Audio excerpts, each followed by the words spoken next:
It's time for this week's tutorials, and today we are going to be going through a ton of alternatives for the series found in this week's routine to make sure that you feel all of the moves in all of the right places. So let's get started with an alternative for this week's warm-up. Your warm-up this week offers a great stretch for the legs, the spine, and the side of the back. But if you're really tight, some of the moves that we do may feel just a little bit too intense. So right now I'm going to show you how to do an alternative for the warm-up that basically takes the range of motion just a little bit smaller. It goes like this. On count 1, 2, you're going to lift your arms up overhead. On 3, 4, same thing. You bend the knees, you place the hands behind the head. Now on count 5, instead of going all the way down to the elbow, I want you to just come up to your hand. This way, when you reach over on 6, you're not quite as low as the elbow, which is going to help support the lower back a little bit more. So we go 5 with the hand, we reach on 6, now we switch. Hand down on 7, not the elbow, reach on 8. This part stays the same. Hand goes back on 1, you come up on 2, and now start for your stretch. You stand up 3, tip over 4, this is 5, 6. On count 7, instead of putting your hands down on the ground, I want you to just put your hands on your knees and then bend on 8. And now when we take that floor stretch, you once again have shortened the lever so you have more room. So you place 1, reach, 2, 3, reach, 4, 5, look up, 6, stand, 7, let's do it again. Arms up, 1 and 2, head, 3 and 4, hand, 5, 6, 7, 8. This is 1 and 2, stand, 3, 4, start to tip, 5 and 6, hands, 7, bend, 8, hold, 1, reach, 2, 3, reach, 4, to the middle, look up, shake it out. The oblique series this week is a bit of a mouthful, so I want to do a couple things. One, I want to make sure you understand the counts, and then as we move through the counts, I'll give you a few little form reminders to help you out. So, in this series, the first 2 8 counts, we spend doing an oblique pulse. So with the belly pulled in, it's a little up and down, up and down. Now, if your arm is getting tired in this spot, you can very simply wrap the arm across the chest. This is a really, really good option here. Just pulsing, arms across the chest.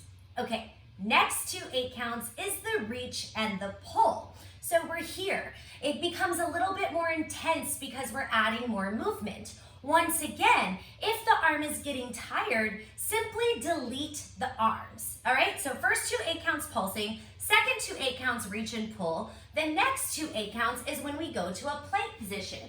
Now, in our single leg plank, you have the option to do it up on your feet or to do it down on your knees. Quite a few people mentioned that their hip pops when they come in and out. So if that's happening to you, I want you to double check and make sure that you're really stabilizing your pelvis. You're pulling your belly in tight so the pelvis isn't wiggling around. However, the main thing that you need to do is stop before the pump, okay? So when you bring that leg out to the side, you don't have to take it all the way up to here. That may be where your hip pops. Instead, let it be small. It can even look like this. In and out, and in and out. Are we good? 2 8 counts you spend here. Now the next 4 counts is getting to a kneeling plank position. So if you're already on your knees, you're just gonna hold right here. If you're up on the toes, you're going to lower the knees down, 2, 3, 4.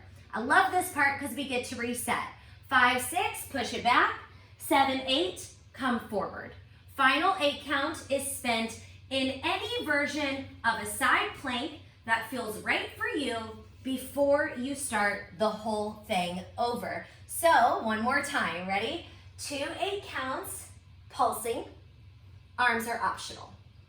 2 8 counts, reach and pull, again, arms are optional. 2 8 counts in your preferred plank, either on the toes or on the knees. Don't be afraid to keep your movement small. Next 4 counts, getting to your alternative plank on the knees. Then 5 6 back, 7 8 forward, turn side plank. This is 1 full 8 count. Then you start again.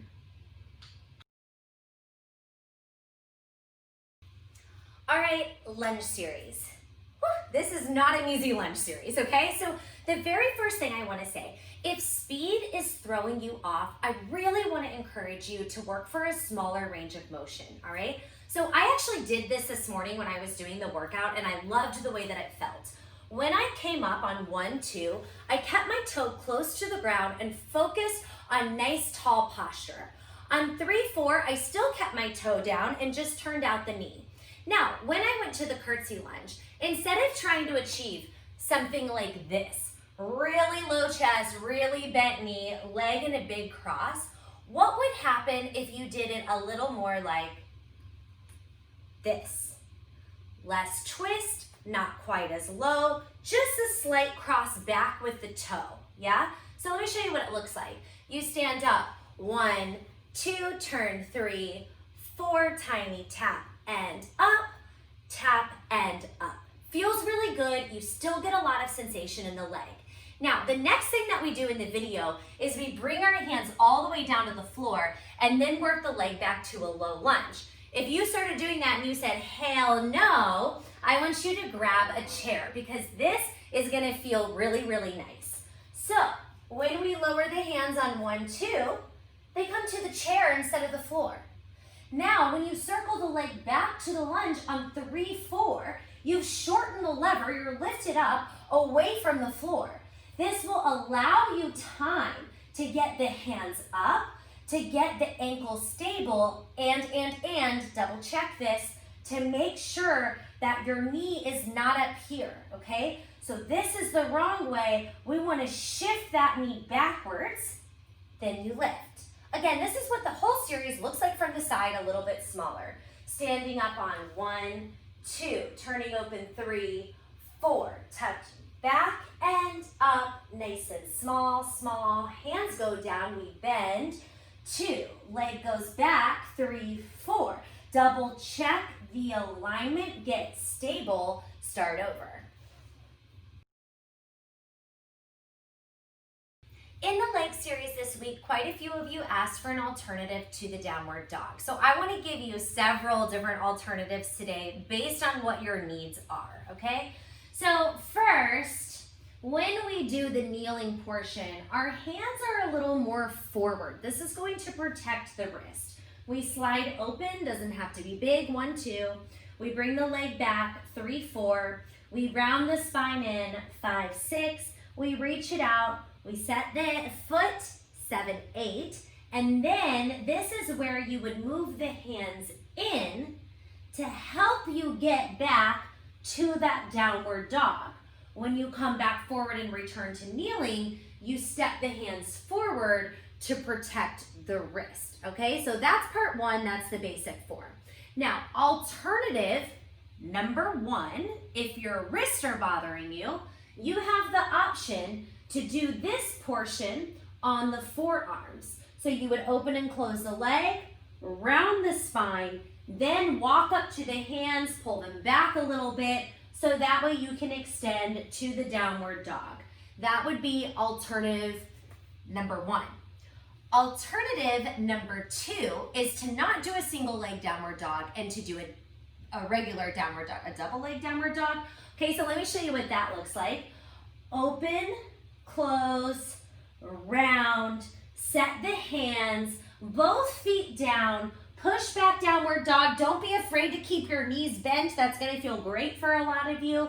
Then come back forward, reset, go again. Alternative number 2, keeping both feet on the ground during the downward dog. Okay, alternative number 3 would be to move into a child's pose instead of a downward dog. So let's work through that, ready? Alternative number 3, open, close, round, set the leg back. Then release the hands, push back here, bring it back forward, 3, 4, get set up, 5, 6, and extend the leg back out on 7, 8. This allows you a little bit more rest time, so I think that this option is perfect if you're like feeling tired, you're maybe feeling a little extra emotional, the body is feeling really tight. Just take the child's pose. I have one more alternative for you.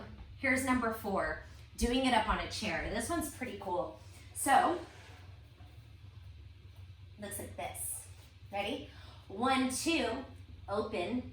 It also helps you stay out of your hip. It's great. 3, 4, reach back. 5, 6, round the spine. 7, 8, place the foot. Now from here, you can do that single leg downward dog on the chair. Just check out the form here. Then you come back forward, 3, 4, get set, 5, 6, lift the leg up, 7, 8, so you can start again. 4 different options for one series. The goal of the bridge this week is to get your heart rate up, to practice some squats, and to make you smile, okay? So really what we're doing in the initial series, even though we're pulling our arm, we're practicing doing some little squats. I want you to look at 2 different ways to do the squat. Most people will try to squat here, okay? Look at where my knees are. See how they're forward? Look at this big crease in my ankle. It's actually difficult to keep weight in my heel because I'm shifting my weight forward. My tailbone is pointing down. Oh my God, this hurts. My chest is up. Now I want you to watch where the squat should be. Ooh, there it is. Now I'm getting in my butt, not in my quads. So from standing, I hinge back from my hips, then I bend the knees. Want to see that again? I hinge hips back, knees bend, not super low. As opposed to going knees bend here, right? Okay, so little squats, boom and boom. Now, if you're taking this twist here, the thing that you're being mindful of is that your hips stay still and stable. So right now we're creating rotation in the upper half of the body. What you don't want to do is let this hip turn open, because then we haven't really created any rotation. We're just like moving the whole body, right? Instead, the hip stays this way, the shoulder goes back this way, which technically gives you a little ringing out in the center of the waist. So it's boom and up. Small is fine. This is my left hip, okay? When I twist back, I like to think left hip forward. See that opposition? Shoulder goes back, hip goes forward. Okay, you also have the option to go ahead and turn and lift the leg. Listen closely to what I'm about to tell you. If when you turn and lift the leg, your hip is popping, I don't want you to do the leg lift. Instead, you need to focus on the stability of the pelvis that we just talked about. Okay, one more thing. When you go down to the floor, this is another great time to use the chair. So if getting all the way down here doesn't feel great, hands to the chair, step back to the plank, and that's going to set you up for the planks, and then to stand right back up into your squat position.